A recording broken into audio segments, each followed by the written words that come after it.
प्रभु यीशु मसीह के सामर्थी नाम में आप सबों को एक और बार इस नई सुबह में जय मसीह की। अजीजों, आज एक खास भजन मैं आपके साथ बांटना चाहता हूं जो आपको मुझे मिलता है भजन संहिता 150 साम्स 150 उसकी 1 से लेकर 6 आयत तक मैं आपके लिए पढ़ना चाहूंगा। लिखा है, यहाँ की स्तुति करो, परमेश्वर के पवित्रान में उसकी स्तुति करो, उसकी सामर्थ से भरे हुए आकाश मंडल में उसकी स्तुति करो, उसके पराक्रम के कार्यों के कारण उसकी स्तुति करो, उसकी अत्यंत बड़ाई के अनुसार उसकी स्तुति करो, नरसिंगा फूंकते हुए उसकी स्तुति करो, सारंगी और वीणा बजाते हुए उसकी स्तुति करो, डफ और नाचते हुए उसकी स्तुति करो, तार वाले बाजे और बांसुली बजाते हुए उसकी स्तुति करो, ऊंचे शब्द वाली झांझ बजाते हुए उसकी स्तुति करो, आनंद और महाशब्द वाली झांझ बजाते हुए उसकी स्तुति करो। जितने प्राणी हैं सब के सब यह की स्तुति करें, यह की स्तुति करो।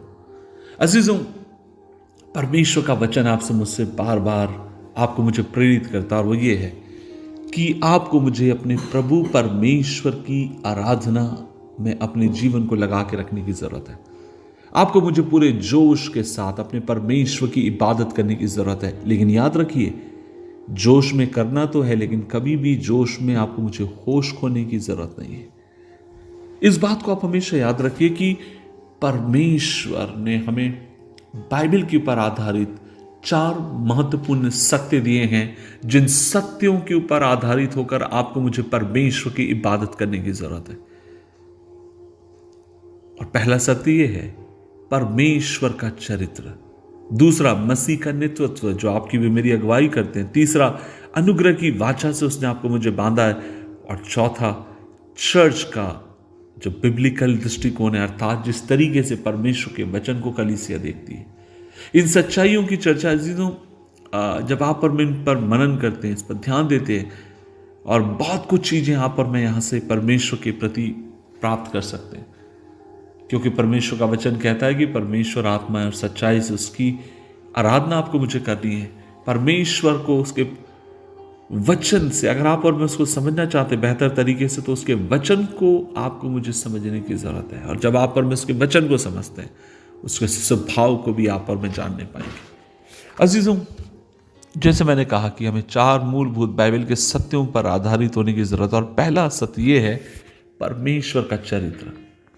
अजीजों, जब तक आप परमेश्वर के चरित्र के बारे में ज्ञान नहीं रखते, आपकी आराधना निर्थक है, उसका कोई मूल्य नहीं है। जैसे जैसे आप और मैं परमेश्वर की घनिष्ठता में बढ़ते चले जाते हैं, जैसे जैसे आप और मैं उसकी रूहानी उसके अनुभव में बढ़ते चले जाते हैं, एक चीज आप पाएंगे, और वो ये है परमेश्वर का घनिष्ठ रिश्ता आपके साथ बनता चला जाएगा, और परमेश्वर आपकी सहायता करेंगे। आप और मैं देखते हैं यशायाह नबी की किताब अध्याय 6 उसकी 3 आयत में लिखा है कि स्वर्ग में परमेश्वर का वचन कहता है कि दूत पुकार उठते हैं कि वह पवित्र है, पवित्र है, पवित्र है, पवित्र है। अजीजों, वो किस बात का पवित्रता का वर्णन कर रहे हैं? दूसरे शब्दों में कहा जाए तो वो मसीह की पवित्रताई का वर्णन कर रहे हैं। वो परमेश्वर की पवित्रताई को पुकार पुकार कर कहते हैं, परमेश्वर पवित्र है, पवित्र है, पवित्र है। हमें चाहिए हम परमेश्वर को जानें, उसको समझें। दूसरी बात, मसीह का नेतृत्व। यीशु मसीह के प्रभुत्व के बिना, यदि यीशु मसीह आपका मेरा स्वामी नहीं है, तो याद रखिए आप और मैं एक ऐसी जहाज होंगे, पानी के लंगर का पानी का जहाज होंगे, मानो जो अपने रास्ते से अपनी मंजिल से भटक चुका हो। क्योंकि आपका मेरा कर्तव्य यह है कि मसीह में होकर आपको मुझे परमेश्वर की इबादत करने की जरूरत है। क्योंकि परमेश्वर का वचन आपसे मुझसे कहता है कि जितनी बातें पिता ने उस दी गई हैं, उन सब के ऊपर उसने उसको अधिकारी ठहराया, जिसके लिए हम जीवित हैं। और एक ही प्रभु है, यीशु मसीह, जिसके द्वारा सब वस्तुएं सृजी गई और जिसके द्वारा हम भी जीवित है। 1 कुरिन्थियों अध्याय 8 उसकी 6 आयत। तो कहने का मतलब ये है, परमेश्वर के चरित्र को आपको मुझे समझना, इबादत में मसीह के नेतृत्व को, अर्थात मसीह के प्रभुत्व को आपको मुझे समझने की जरूरत है। तीसरी बात, अनुग्रह की वाचा। आप और मैं इस योग्य नहीं थे, लेकिन प्रभु ने आपके मेरे ऊपर अनुग्रह किया और इसलिए आज उसकी उपस्थिति में मैं।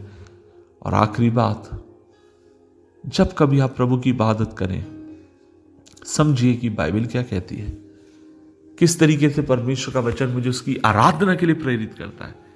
हील सॉन्ग कैसे करते हैं और कोई कैसा करता है, किस तरीके से इबादत करता है, नहीं नहीं नहीं नहीं,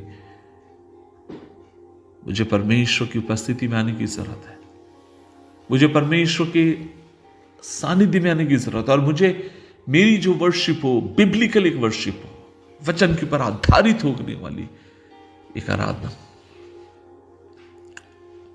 खुदा हमारी मदद करे।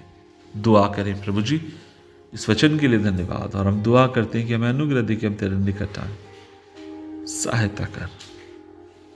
यीशु मसीह के नाम से मांगते हैं, आमीन आमीन।